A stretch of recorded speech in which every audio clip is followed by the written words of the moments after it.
One of the major reasons for Uber's success was Travis' leadership style.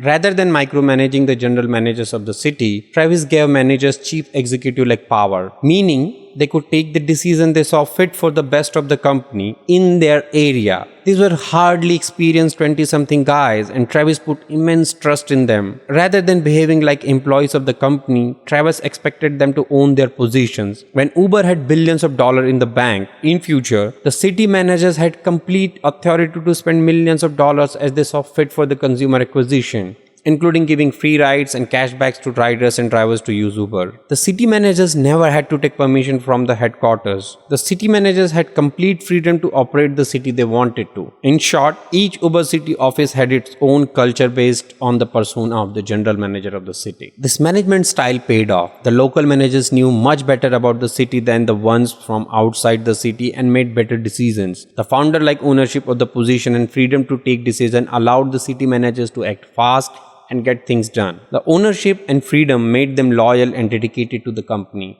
But the most important thing, Travis had become the idol of his employees, who were powered as mini entrepreneurs. Travis wanted them to found their own company after Uber. Uber had to be an institute which created great entrepreneurs, not just employees. And thus, among his employees, the cult of founder worship would start. And that's why his employees were ready to bleed for him. He made them work tirelessly, but they knew he would never betray them. For even the worst of their mistakes, they won't be fired. They would just hear from him and then be sent back to fight the war for him. His mantra to them was, always be hustling. They worshipped Travis, their founder and leader. Steve Jobs did not care if people thought he was an asshole. But Travis did. He was the hero of his story and did not understand why people thought of him as an asshole. And this says a lot about his business policies.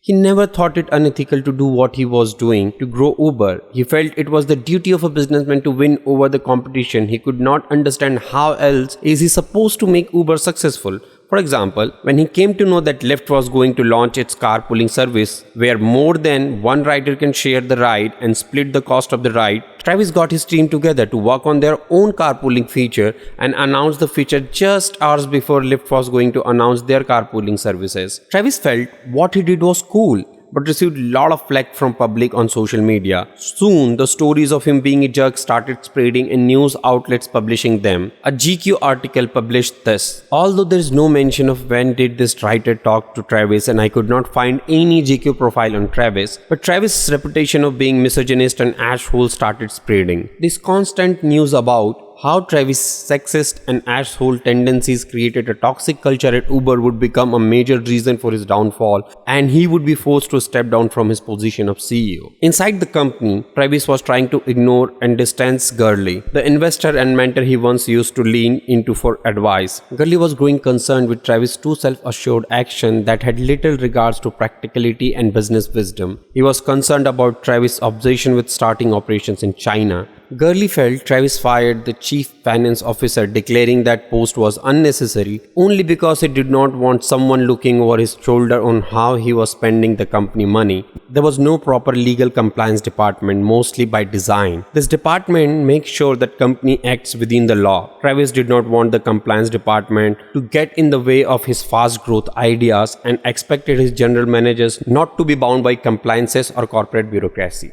To make Travis and Uber executives' relationship better with media, the company head of communications set up an informal dinner with big shot media people and journalists. While Travis presented himself as a modest and self-critical person, Michael, Travis' number one man, went to lash it out about how unfair media was and said something about wanting to spend $1 million on getting dirt on such journalists' personal lives, especially one particular woman named Sarah Lacey, who was after Uber. This was an off-the-record conversation, but the entire thing was published by BuzzFeed News. The story blew up and attracted massive criticism.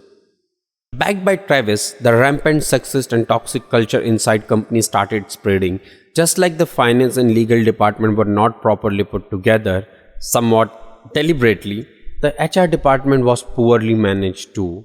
If you delivered numbers, nothing else mattered. Travis and HR would ignore any complaints that you raised. If your company hires the alpha male MBA who has a keen frat boy mentality and adheres to unspoken bro code, it doesn't take much for the spirit of company to turn from champion's mindset to kill or be killed. The Uber culture was fast-tracking to absorb this motto in its DNA. Uber's general manager in New York office was the go-getter and imbibed Travis' win-at-any-cost philosophy. He had turned New York into one of the highest revenue-generating cities for Uber, and that's why, protected by the Almighty himself, Travis, Josh could get away with anything. He put the employees against each other and then humiliated the underperformers in front of the office, going as far as picking up on their reducing hairline or bad breath. Many female employees complained that the office culture had a bro code and most of the females were sidelined. In other offices, managers constantly threatened employees of being fired or demoted for not being up to the manager's expectations. One manager in Rio would scream or throw coffee mugs at subordinates when he was upset.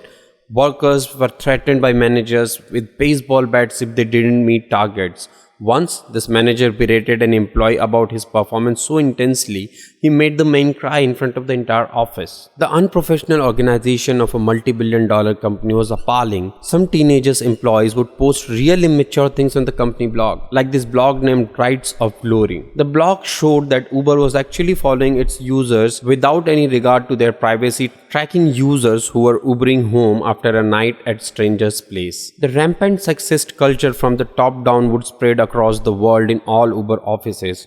Soon, the executives were taking trips to strip clubs and partying hard. The party expenses were billed to company as the client entertainment expenses. In Southeast Asia, having booze and cooking parties inside and outside offices were common, and harassment were everyday things. In Malaysia, once an Uber employee was in danger and sent text to some of her people that she is in danger and could be raped. She also sent message to her general manager who replied, quote, "Don't worry, Uber has great health care, we'll pay for your medical bill," end quote. I don't even know what to say, man. What a douche. In Thailand, a manager posed an employee's face on the cocaine laid on the table and made her snort coke because she refused to do so. None of this was going down, but increasing at rapid pace. Travis and the executives knew about these incidents but chose nothing to do about it. All of this was going to haunt Travis in future.